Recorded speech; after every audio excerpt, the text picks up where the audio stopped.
right, I guess we're about ready to jump into this.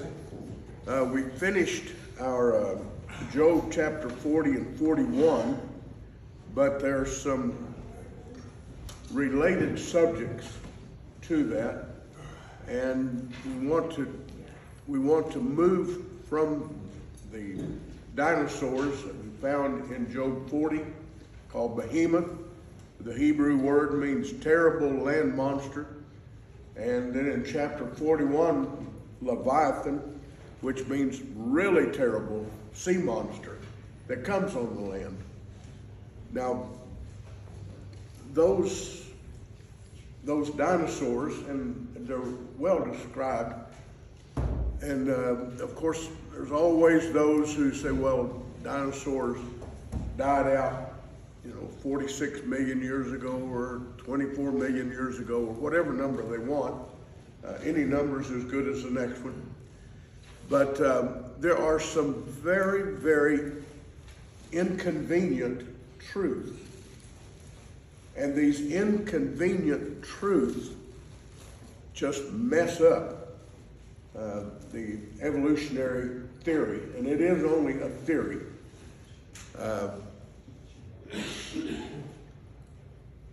Some of those truths which they just don't want, and as I mentioned last Sunday, the Hawkins, what was his name? I can't remember his name now. Stephen. What was it? Stephen Hawking. Not Steve. The guy that had the picture on there last week. But anyway, he said, we don't, speaking of the archaeological evolutionary theory, he said that they did not need evidence because they knew that evolution was true. But now the Bible tells us to prove all things and to hold fast to those things which we find to be true. So if the group on the one side that believes in millions and millions of years don't need any proof, that's fine. If they want to believe that, that's fine. If somebody wants to believe that the world is flat, that's fine. I'm just afraid if they ever get on a ship, they may fall right off. But those of us who believe the Bible, we need proof. Now, when I was in junior high and high school, not every Sunday morning, I might have missed one. But I always asked our teacher, Dugan Smith, who was an extremely intelligent person, so what about dinosaurs in the Bible? And he kept saying, no, we don't study that in church. Finally, when I graduated from high school, he said, Glenn, why don't you go off to college and find out about all those dinosaurs, and then come back and tell me what you found? Well, I'm still finding, I'm still studying. And within the last 20 years, there has been such an upheaval in the study of dinosaur bones that now the evolutionary scientists and practitioners are going to have to go back and just totally redo everything. It says it's just impossible, but yet it's in front of them. Now they've got to deal with it, and they don't know how to deal with it. All right, let's jump into some of this. Now, I'll be gone next Sunday, and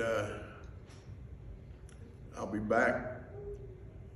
I told my wife, I said, I get to come home. She said, I remember what you look like. Just make sure the check comes. But she's told me that before. But next Sunday, I'll be gone. Then I'll be back after that. Is it on, Glenn? Is it on, this one? Yeah. You got to switch it on the side. Yep. All right. Let's see if it works. Whoops, back up. I hit double.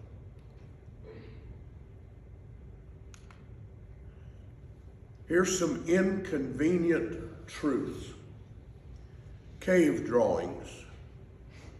Now, around the world, there's a lot of cave drawings. Some people like to express themselves. This is one of them. We're going to go through several of these inconvenient things that the evolutionary practitioners don't want to talk about. And a lot of that is the ancient cave drawings and inscriptions. And there's so many of them till we could not cover them all in a 3-hour college course. There's that much of just things you're going to see. And this will just be the highlight of hundreds. Cave drawings like this, which very definitely, it's a kangaroo, of course. No, they're dinosaurs. This is one, you'll have to, with the light coming in, might have a little bit of trouble of seeing it, but it's a whole lot better job of drawing a dinosaur than I could do, by far. These things are found in caves. There's still those out there that have not been found, of course.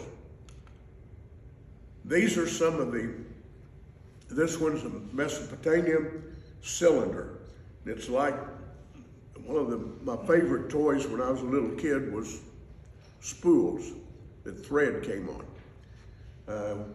We had sacks and sacks and sacks of those. They were like the early Lincoln logs, well, that's even ancient now, isn't it?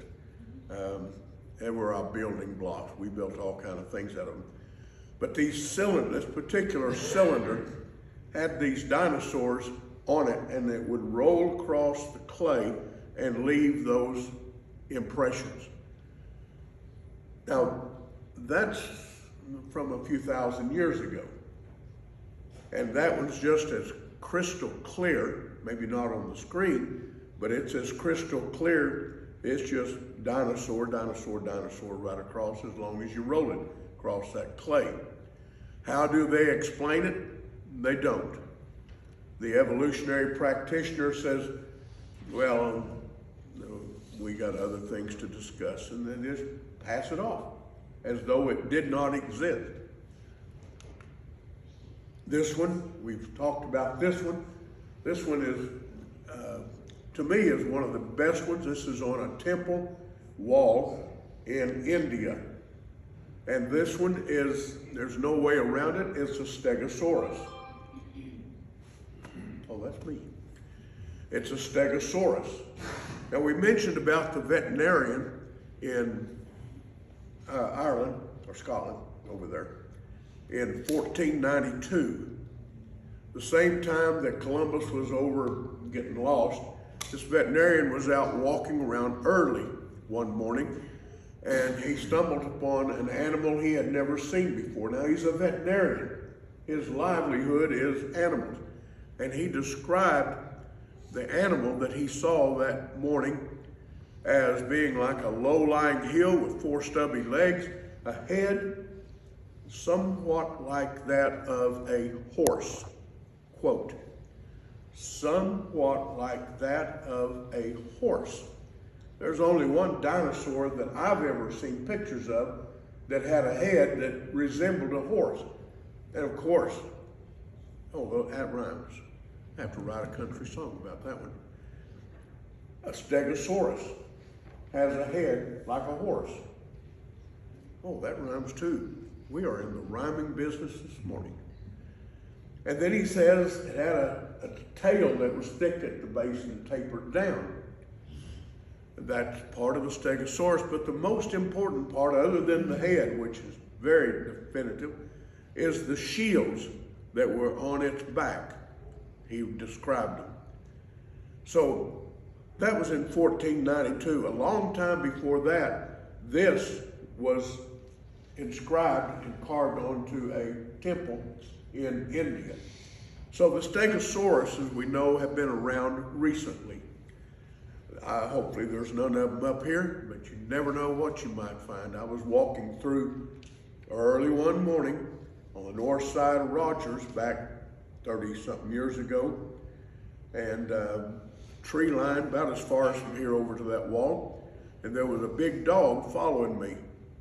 When we got to the clearing, that big dog was a bear, not a dog. I moved on rather rapidly at that point.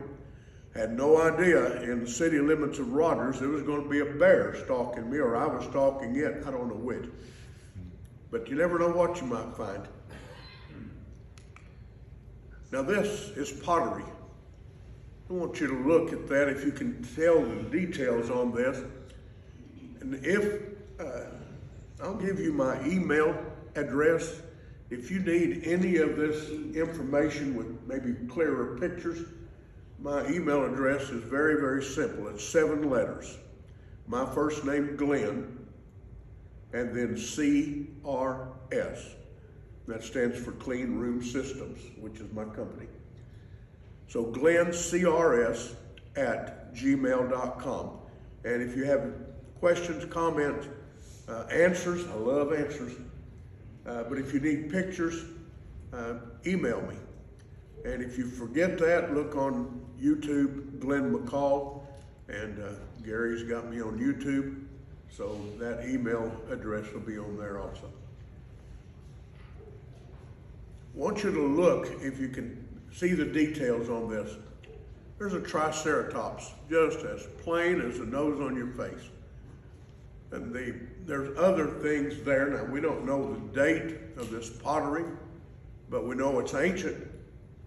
And Triceratops, the skeletons have not been around as far. The skeletons have been around. The bones have been around for a long time. But as far as putting them together and putting a name with it, that's fairly recent. So whoever was painting and scribing these potteries, these pieces of pottery, they knew exactly what some of these dinosaurs looked like. Now that's an inconvenient truth. It's hard evidence laying right in front of you, and it's very, very inconvenient if you believe that Triceratops died off millions and millions of years ago. That's an inconvenient truth. The truth is there, right in front of you. All you can do is put a pillowcase over it and say, I don't want to look at it. That's the only thing you can do about it. But it's there, and it's very inconvenient. So if you don't want to know the evidence against evolution, don't look. Just don't look, Ethel, and you won't see it. And you can progress right on through life saying evolutionary theory is what I want to believe. But if you want to really dig in to facts and evidences, then you got to open your eyes and say, man, it's all right, laid right out here in front of me.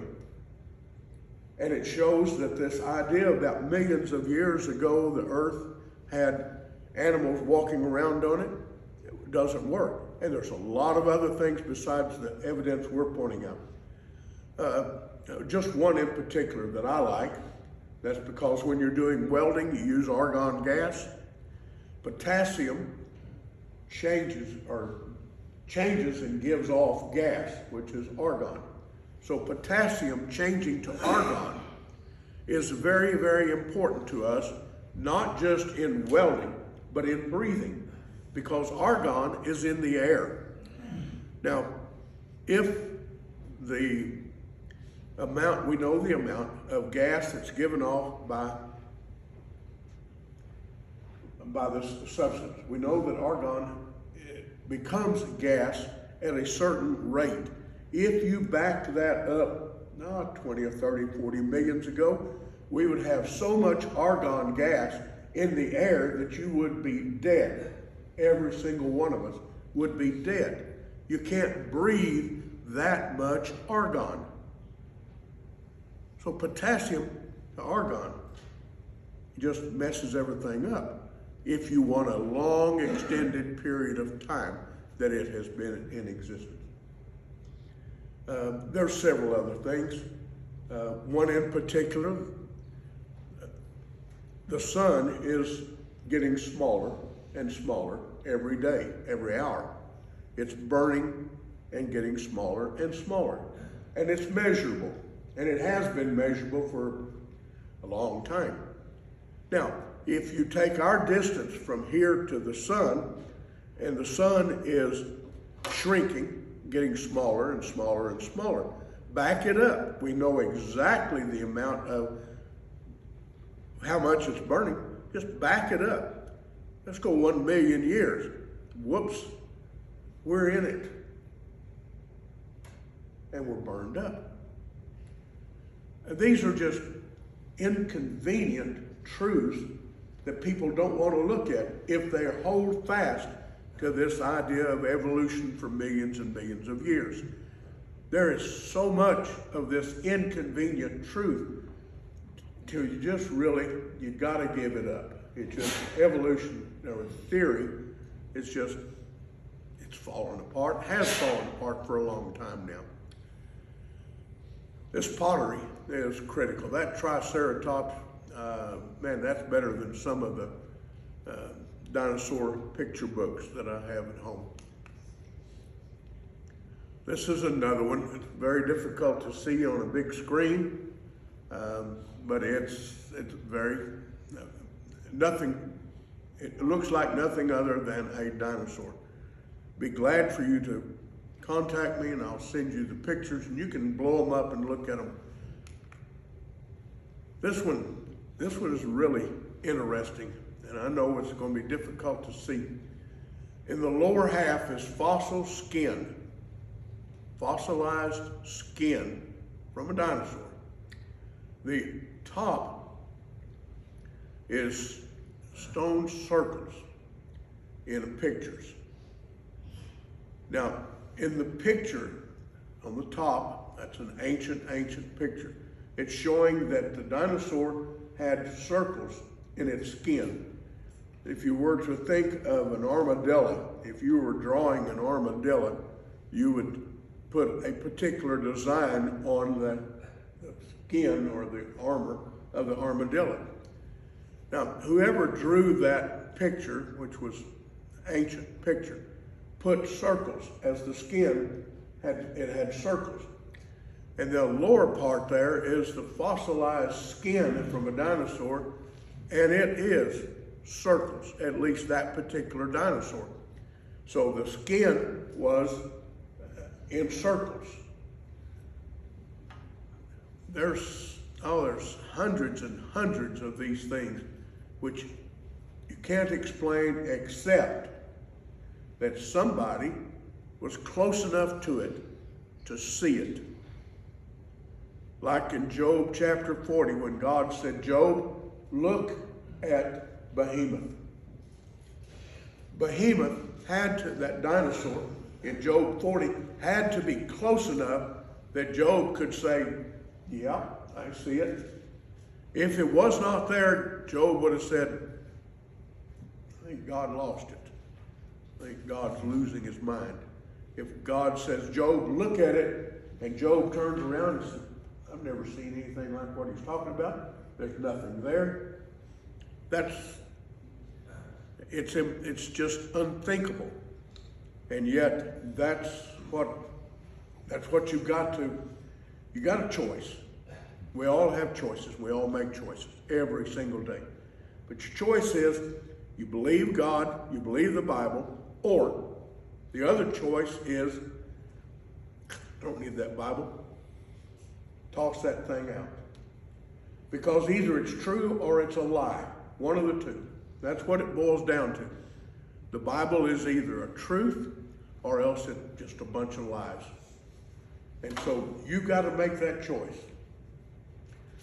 You've got to make that choice. And the evidence points to that God knew what he was talking about. Pardon me, my sinuses are still torn up. Got that on YouTube, I hope. All right. But the skin is not the only thing that's really giving a problem. We have some more of these on pottery. We have some more of these designs. This is that one with the Triceratops showing the other side of it. and it's showing the circles in the skin. Now, we're going to move into another area. This is dealing with the bones, dinosaur bone. I'm sure you've heard about carbon-14 dating method. The man who designed or came up with carbon-14 dating said that it's good as far as dating back to the second Egyptian dynasty. And past that, he says the dates warble. That's his word. Which means you might pick up a bone, and if that bone is older than the second century, and not second century, if that bone is older than the second Egyptian dynasty, if it's back past that, then you're going to get dates for that which are all over the chart. It may tell you it's 20 years old, and 60 years old, and 6 million years old, and 20 million years old. And so you've got this, done the carbon-14 dating, and here's your dates, and you've got about 20 or 30 different dates, and you just pick out the one you want. Well, if I want to say that this bone is 60 million years old, I look for whichever date here is the closest, and I say, aha, carbon dating 14 shows me that it's 30 million years old. Well, on that same experiment, it showed that it was 3 years old. So you just pick the one that suits your idea, is what it amounts to. So carbon-14 dating method is great back as old as the second Egyptian dynasty. After that, not worth a penny. Now, this is what they're finding in dinosaur bones. This is in the last 20 years. They're finding stuff. This is just what I got through explaining to you. This is what they're finding in some dinosaur bones. This is substance collagen, which is supposed to have been gone long time ago, because this stuff doesn't exist after so many centuries. It's gone. You got a bone, and you got stuff in there that's not supposed to still be in there, is what it amounts to. And a lady in a lab, this was almost 20 years ago, and I've mentioned this a couple of weeks ago. She was studying these bones, dinosaur bones, and she found this stuff under the microscope. And so she went to her supervisor. She said, I've got a problem. I've got stuff here that's not supposed to be here. And he looked at the results and he said, that's impossible. Go back in and do it all over again. So she went back in and did it all over again. She came back and she said, I'm still finding it. And he said, no, you can't. Because this soft material inside these dinosaur bones cannot exist this many million years. So go back and do it again. Well, of course, it's going to come up with the same answer. So then it went all across. What are we going to do with this? Well, we got to figure out some way of disposing of this inconvenient truth. So that's what they started doing, was try to get rid of it. So all of these different scientists started studying all of this, and they started finding it. Now it's back and forth and back and forth. What are we going to do with this stuff? Well, they can't answer it. It's there, it's inconvenient, and it's a truth. It's in their microscope. It's under their microscopes. It's their material, and yet it messes up their doings. Yeah, I'm going to have another one of those. So these inconvenient truths, Gary, why didn't you get me one with strawberries? That one's just plain water. Strawberries would have been nice. this soft material is there, and it's not something that a young earth proponent saying, here, look at this. It's something that they found in their own bones, in their own studies, and now they've got it, and they don't know what to do with it.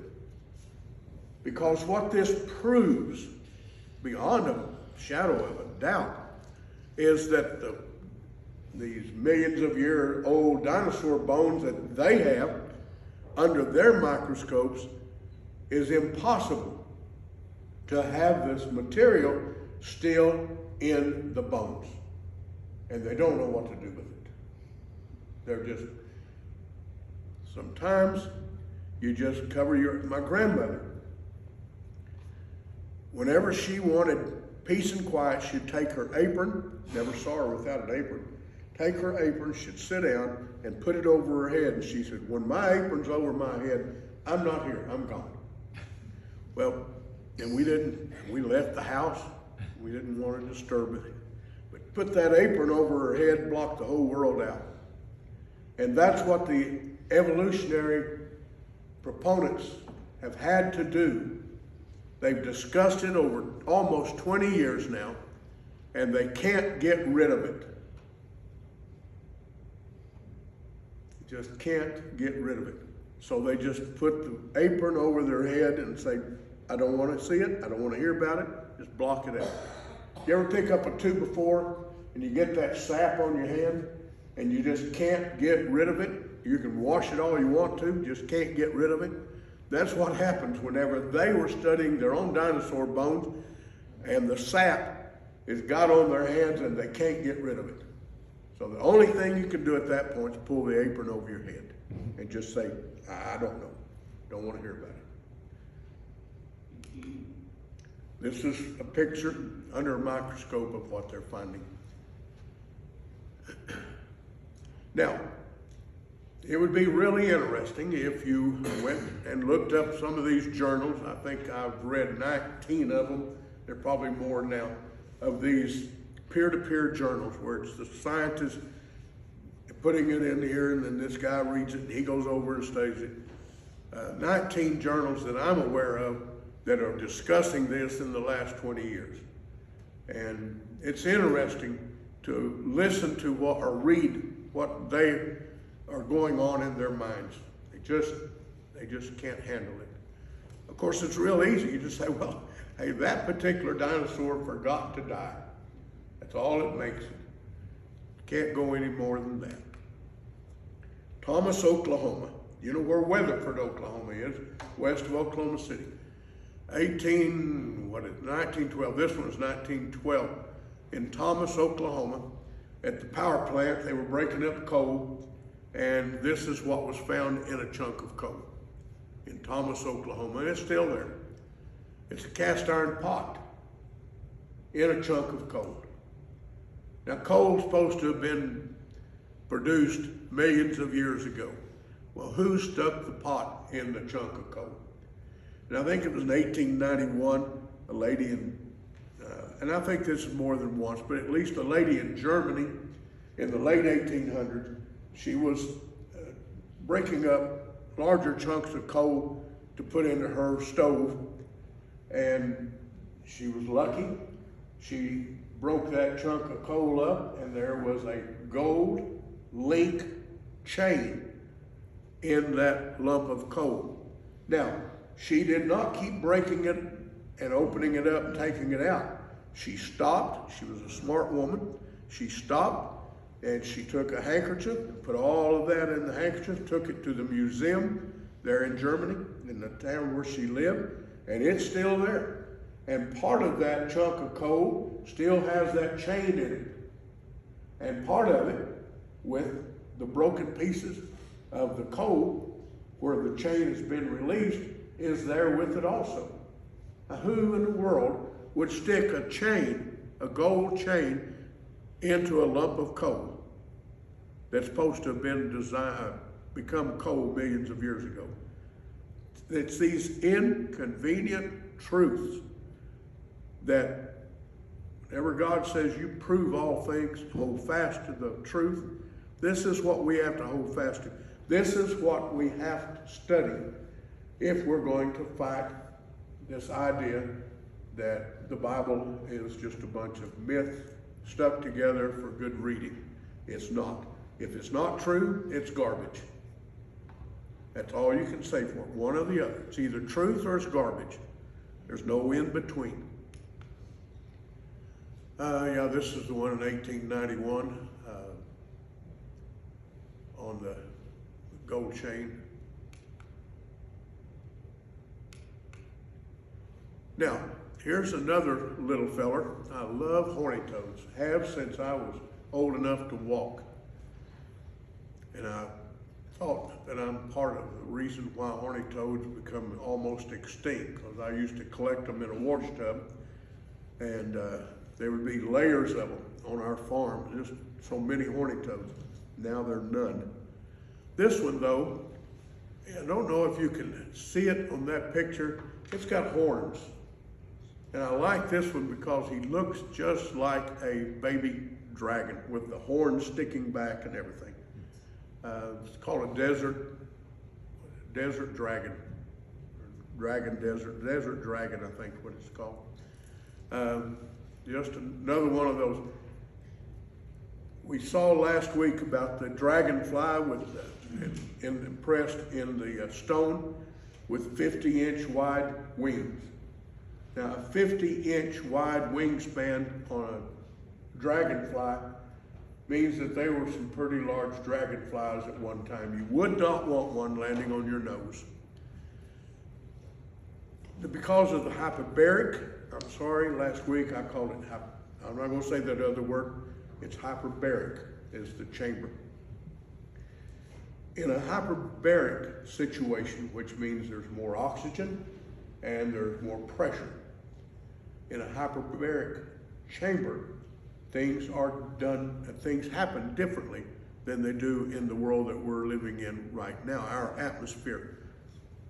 A friend of mine's wife had an injury on her foot that could not get healed, on and on and on. And they finally took her to, I think it was Fort Smith, no, it may have been Fayetteville, and put her in a hyperbaric chamber. And over the period of time that the doctor had her working or healing in that wound healed. So the hyperbaric situation creates a different environment. And the environment that we had before the flood, because of the water on day 2 of creation, the firmament separated the waters above, and the firmament was put in the midst or the middle of the water above, the water below. We had the water around the globe, and that created all kinds of situations. It made a terrarium type environment. We know that the tropical plants were available in the Arctic region, North Pole region, because of the mammoths that have been found with buttercups in their mouth, and 27 identifiable plants undigested in its stomach, all of which were tropical and subtropical. That means it had to be a tropic for them to eat that, and then they froze before they had time to swallow the buttercups and digest the food. Not only did that create a terrarium effect where the temperature was basically the same all the way around, but it also knocked out a lot of the UV rays from the sun, and it also pressure. To go back a couple of weeks ago, we looked at amber, and on some of the amber there were air bubbles. Those were isolated and opened up, and it was nearly 50% more oxygen in that air bubble than what we breathe today. So more oxygen at the time that amber, which is tree sap, petrified. We have the pressure, and so as a result, things were totally different. And the Bible says the world that then was, before the flood, was destroyed. So it's not the same world that we have now. The atmosphere is different. Now, a scientist in Japan decided that he was going to create a room in which the UV rays could not get in. The pressure, oxygen was increased. Pressure is basically a big hyperbaric chamber. And he planted a tomato plant, produced over 4,000 tomatoes. At that rate, you only need one tomato plant. You only need one okra plant. Well, 2 or 3 okra plants.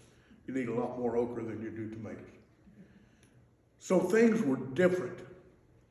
I mentioned to you the nightmare of careless wheat.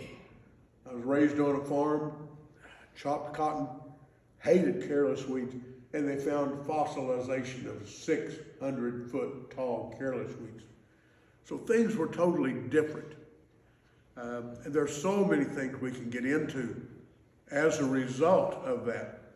But one of those things is that animals, and we showed last week the difference between the existing animal running around today and their predecessor. Vast difference, especially the sloth, which shows the full-grown sloth that we have today hanging on the back of the diagram or the drawing of the prehistoric one. This one, if you blew him up larger, he would be a pretty ferocious looking thing.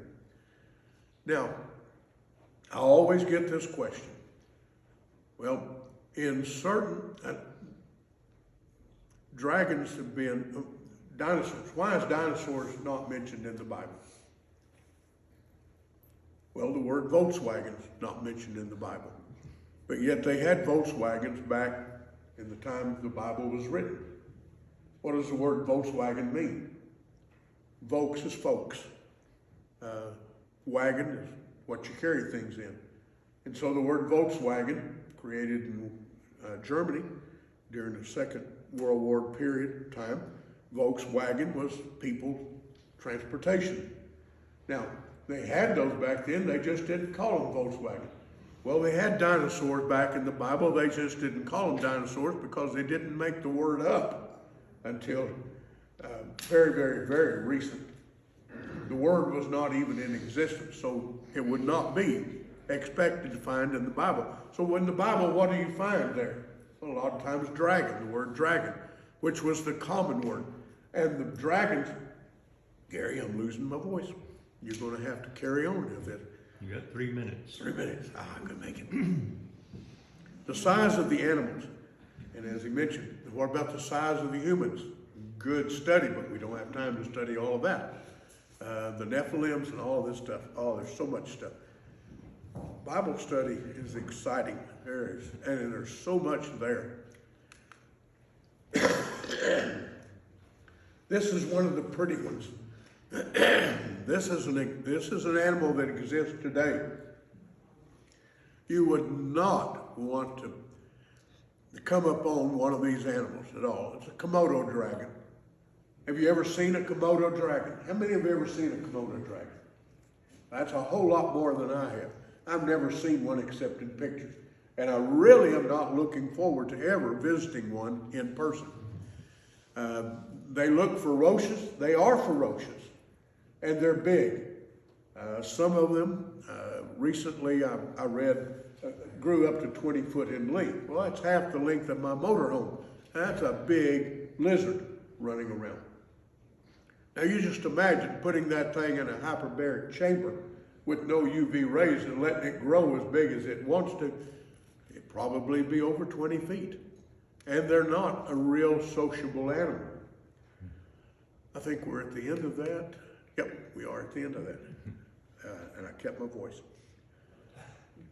Next week I'll be gone, but I'll be back the following Sunday with one in particular, and that's Egyptian inscriptions, some drawings from the Egyptian pyramids, which are really important.